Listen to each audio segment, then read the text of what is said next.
तो mighty Avengers के last episode में हमने बहुत ज़बरदस्त चीज़ें देखी थी। उनमें से कुछ चीज़ें ये थी कि हमने देखा कि अल्ट्रॉन ने जो है सारे के सारे आयरन मैन के सूट्स ऑफ आर्मर को हैक कर लिया है और उनको माइटी एवेंजर्स के खिलाफ भेज दिया है ताकि वो उनका टाइम वेस्ट कर सके। और उसने जो अपना प्लान भी एक सोचा हुआ था वो दरअसल ये था कि वो सेंट्री की वाइफ लिंडी को मारना चाहती थी।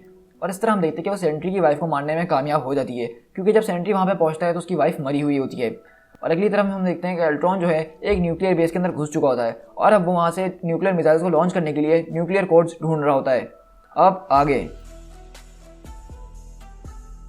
और हम दोबारा शिफ्ट होते हैं उसी फाइट के अंदर जहाँ आयरन मैन के सारे आर्मर और माइटी एवेंजर्स की पूरी टीम लड़ रही है। और एरिस चिल्लाता है कि मुझे मालूम है मुझे क्या करना है। तो वहाँ पे मिस मार्वल पूछती हैं कि आखिरकार तुम्हें क्या पता चला है, किस बारे में बात कर रहे हो तुम। लेकिन एरिस जो है आयरन मैन के आर्मर के ऊपर चढ़ता है और उसको ड्राइव करता हुआ कहीं और ले जाता है। और वहीं पे वंडर मैन चिल्ला रहा होता है कि आखिरकार तुम जहाँ का रहे हो, तुम्हारे पास क्या प्लान है, हमें भी तो बताओ। फिर हम दोबारा यहाँ से शिफ्ट होते हैं वॉच टावर के अंदर, यानी एवेंजर्स का जो हेडक्वार्टर था, और वहाँ पर सेंट्री बैठा हुआ रो रहा होता है क्योंकि अल्ट्रॉन ने उसकी वाइफ लिंडी को मार दिया होता है और उसको बहुत बुरी तरीके से मारा होता है। हम उसका यहाँ पे फेस देख सकते हैं जिसके ऊपर पूरा ब्लड ही ब्लड है। और सेंट्री जो है यहाँ पे बहुत बुरी तरीके से रो रहा है, उसको समझ में नहीं आ रहा कि अब वो क्या करे। और वहीं पे हम देखते हैं पीछे अल्ट्रॉन आती है और बोलती है कि तुम्हें इसके बारे में किसी और को ब्लेम करने की ज़रूरत नहीं है, इन सब में तुम्हारी गलती है। मैंने तुम्हें वॉर्न करने की कोशिश करी थी, मैंने तुम्हें कहा था कि ये प्लेनेट छोड़ो और चले जाओ, लेकिन तुमने मेरी बात नहीं सुनी। और अब तुम इसकी मौत का जिम्मेदार किसी और को समझ रहे हो। नहीं, इसकी मौत का जिम्मेदार सिर्फ और सिर्फ तुम ही हो। अब जो है तुम्हें मुझे डिस्ट्रॉय करना होगा, लेकिन क्या फ़ायदा, तुम मुझे डिस्ट्रॉय कर ही नहीं सकते हो क्योंकि ये बात तुम भी जान चुके हो। लेकिन हम तभी देखते हैं जब सेंट्री वहाँ रोते रोते अपनी आंखें खोलता है तो उसकी आंखें बिल्कुल ब्लैक हो चुकी होती हैं। और मुझे पता है कि जो मेरे चैनल को फॉलो कर रहे हैं उनको इसका मतलब ज़रूर पता होगा कि इसकी आंखें ब्लैक होने का क्या मतलब हो सकता है। और हम वहीं पर अगले पल देखते हैं कि वॉच टावर की बिल्डिंग में से अल्ट्रॉन जो है वो बहुत दूर उड़ के जाता है। और हम देखते हैं अगले पल सेंट्री जो है उस टावर से निकलता है एक सोनिक बूम के साथ, और उसकी आवाज़ पूरे शहर में सुनी जा सकती है। और वो फुल चार्जिंग स्पीड से अल्ट्रॉन की तरफ बढ़ रहा होता है और उसकी आंखें इस वक्त बिल्कुल काली हो चुकी होती हैं। लेकिन अल्ट्रॉन उसको एक काउंटर अटैक करता है और वापसी उस टावर के अंदर फेंक देती है, जिसकी वजह से वहाँ का पूरा टावर हिलना शुरू हो जाता है। और जारवेज भी उसी टावर के अंदर होता है कि अल्ट्रॉन का पंच इतना ज़्यादा खतरनाक था कि उसने सेंट्री जैसे इतने खतरनाक सुपर हीरो को जो है बिल्डिंग में तोड़ते हुए आर पार कर दिया। और कैप्टन मार्वल वगैरह ये सब चीज़ें देख रही होती हैं और बोलती हैं कि ये कैसे पॉसिबल हो सकता है। लेकिन अच्छी बात यह है कि अब हमें पता चल गया कि अल्ट्रॉन कहाँ पे है। और हम वहीं पे देखते हैं कि एरी जो है हेली कैरियर के ऊपर वापसी पहुंचता है आयरन मैन के आर्मर के साथ, है शील्ड हेली कैरियर के अंदर, और बोलता है कि डॉक्टर पेम ज़रा इधर आइएगा। मैंने सुना है कि आपके पास एक ऐसा पोशन है जिसको पीने के बाद इंसान एक चूटी बराबर हो जाता है, क्या ये बात सच है? तो हेनरी पिम बोलते हैं कि पोशन क्या होता है? मैंने कोई ऐसा पोशन नहीं, मैंने एक फॉर्मूला ईजाद करा है और हाँ, उसके ज़रिए तुम बहुत ज़्यादा छोटे हो सकते हो।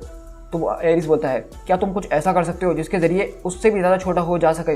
तो हैंक पिम बोलते हैं कि हाँ, मैं ऐसा कर सकता हूँ, मैं जितना चाहे तो मैं छोटा कर सकता हूँ। तो एरिस बोलता है कि कितना छोटा कर सकते हो, ज़रा मुझे सही से बताओ। तो बोलता है कि तुम्हें कितना छोटा होना है, मैं सब एटॉमिक लेवल तक ले जा सकता हूँ।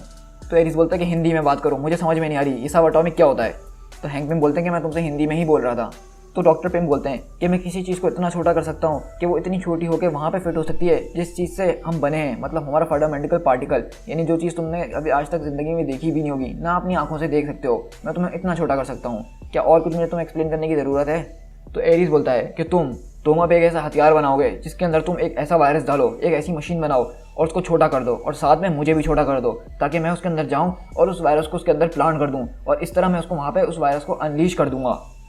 तो ये हैंक पिम बोलते हैं वायरस, तुम तो ऐसे बोल रहे हो, आइडिया हमें आके सुना रहे हो जैसे तुमने कोई बहुत बड़ा तीर मार लिया हो। हम इसी फॉर्मूले के ऊपर काम कर रहे हैं और मैं इसी वायरस के ऊपर काम कर रहा हूँ। जाओ ज़रा बाहर जाओ और हमारी मदद करो, और वो जो लोग बेचारे लड़ रहे हैं उनकी मदद करो, यहाँ पे आके मेरे से दिमाग नहीं खाओ। लेकिन एरिस गुस्से में बोलता है कि बस बहुत हो गया, क्या तुमने सुना नहीं मैंने तुमसे क्या कहा? एरिस बोलता है क्या तुम्हें दिख नहीं रहा कि वो मशीन जो है हमें डिस्ट्रैक्ट करने की कोशिश कर रही है और वो अपने गोल्स पे कामयाब होते जा रही है, लेकिन तुम्हें ये बात समझ में क्यों नहीं आ रही हैंक? तो वहीं पे जो है ये दोनों आपस में लड़ना शुरू हो जाते हैं, हैंक पिम और एरिस और ब्लैक विडो, कि वो लोग करें तो क्या करें। लेकिन हैंक पिम एकदम बोलते हैं कि ज़रा रुको, मुझे सोचने दो।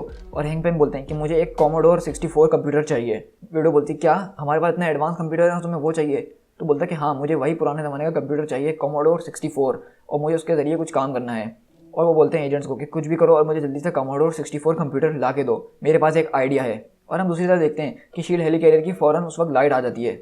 तो वहीं पे ब्लैक विडो पूछती है कि आखिरकार हैंक तुम्हारे दिमाग में कौन सा आइडिया है, हमें भी तो बताओ। तो हैंक बोलता है कि मैं तुमसे वादा करता हूँ कि ये एक बहुत बढ़िया आइडिया है। और हम वहीं पे देखते हैं कि ब्लैक विडो वगैरह को पता चलता है कि वहाँ पे जो अल्ट्रॉन जो है किसी एक फैसिलिटी में जाके न्यूक्लियर मिसाइल्स को लॉन्च करने की कोशिश कर रही है और वो लॉन्च कोड ढूंढ रही है। और ये बात ब्लैक विडो और उसके एजेंट्स को अब पता चली है।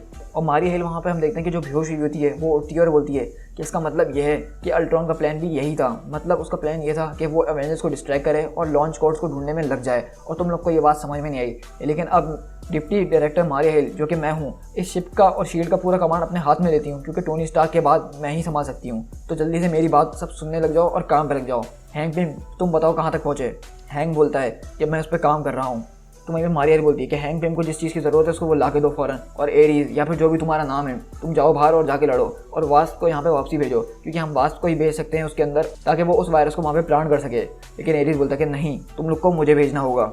तो बोलता है एरीज कि तुम लोग को समझ में नहीं आ रहा कि अल्ट्रॉन जो है हैंक पिम की पूरी फैमिली से कनेक्टेड है। उसको हैंक पिम, जेनेट वगैरह हर चीज़ के बारे में हर चीज़ पता है। वो उन लोगों को पहले से एक्सपेक्ट कर रही होगी और उनके लिए उसने तैयारी करके रखी होगी। लेकिन वो मुझे नहीं जानती। इससे पहले अल्ट्रॉन का पाला मुझसे कभी नहीं पड़ा और उसको नहीं पता कि मैं क्या क्या कर सकता हूँ। तो इसलिए तुम लोग का जाने का कोई फ़ायदा नहीं है, क्योंकि वो पहले से तुम लोग को एक्सपेक्ट कर रही होगी और उसने पहले से एक डिफेंस मैकेनिज्म तैयार कर लिया होगा। तो वहीं पर मारिया बोलती है कि मेरी बात ज़रा गौर से सुनो। चलो ठीक है, तुम्हारा आइडिया भी मुझे अच्छा लग रहा है, तो जो भी करो ज़रा संभल के करना। तो एरीज बोलता है कि मैं गॉड ऑफ वॉर हूँ, मैंने पूरी की पूरी बैटल करी थी फ्रेंच आर्मी के खिलाफ, तो क्या मैं इस टीन के डब्बे के 10 टुकड़े नहीं करके फेंक सकता। लेकिन हम वहीं पे देखते हैं कि सेंट्री जो है इस वक्त बहुत ज़्यादा पागल हो गया होता है और वो अल्ट्रॉन की बहुत ज़बरदस्त तरीके से धुलाइयाँ कर रहा होता है। और हम देखते हैं कि वो अपने आप को बचाने के लिए आयरन मैन के आर्मर इस्तेमाल कर रही होती है। लेकिन सेंट्री एक एक पंच में आयरन मैन के आर्मर को कचरा कर रहा था और सारे आर्मर आयरन मैन के मिलकर भी उसके ऊपर जब अटैक करते हैं तो तब भी उसको कोई असर नहीं होता। लेकिन दूसरी तरफ हम देखते हैं कि अल्ट्रॉन अपने दिमाग के अंदर उन कोड्स को ढूंढने की कोशिश कर रही थी और अचानक उसको वो कोड मिल जाता है। और इस तरह हम देखते हैं कि समंदर के अंदर से एक मिसाइल निकलता है जो कि एक न्यूक्लियर मिसाइल था और अल्ट्रॉन ने उसको लॉन्च कर दिया था। और मारिया हिल बोलती है कि क्या तुम लोग ये देख सकते हो, उसने अभी एक न्यूक्लियर मिसाइल को लॉन्च कर दिया है। और मारिया हिल चिल्लाती है कि मुझे बताओ कि ये किस तरफ जा रहा है, ये कहाँ पर जाके गिरने वाला है। वहीं पे ब्लैक विडो चिल्लाती है, कैरल क्या तुम हमें सुन सकती हो, क्या तुम्हें दिख रहा है कि एक मिसाइल यहाँ से निकल के जा रहा है। और हम देखते हैं जैसे ही मिस मार्वल को पता चलता है कि एक मिसाइल जा रहा है, मिस मार्वल अपनी फुल स्पीड के साथ जाती हैं उस मिसाइल को पकड़ने के लिए और सारे लोग शील्ड के हेली कैरियर में से ये नज़ारा देख रहे होते हैं। और हम देखते हैं मिस मार्वल जो है उस मिसाइल के ऊपर बैठ जाती है जो कि 11,000 किलोमीटर की स्पीड से जा रहा होता है हवाना की तरफ। और हम देखते हैं कि मारिया हिल बोलती हैं कि उसके लेफ्ट साइड पे कंट्रोल पैनल है, उसको उसके ज़रिए डिसेबल करो। और कैप्टन मार्वल ऐसा ही कर रही होती हैं। लेकिन हम देखते हैं कि वो मिसाइल जो है ऊपर की तरफ जाना शुरू हो जाता है और वो ऊपर जाके एक बहुत ज़ोरदार और बहुत बड़ा धमाका हो जाता है वहाँ पे। इसको देख के सारे शील्ड एजेंट एकदम हैरत में रह जाते हैं और कैरल का कुछ पता नहीं चल रहा होता। और हम यहाँ दूसरी तरफ देखते हैं कि सेंट्री और अल्ट्रॉन दोनों आपस में ऐसे लड़ रहे होते हैं और हम देखते हैं अल्ट्रॉन और सेंट्री अभी भी लड़ रहे होते हैं। लेकिन अल्ट्रॉन उसको एक बहुत ज़बरदस्त पंच मारती है और बोलती है कि बस अब बहुत हो गया। और हम दूसरी तरफ देखते हैं कि वंडर मैन आता है पीछे से और अल्ट्रॉन का सर पकड़ता है और उसको बहुत ज़ोर से एक आयनिक एनर्जी का झटका देता है और बोलता है कि टोनी मुझे माफ़ कर देना।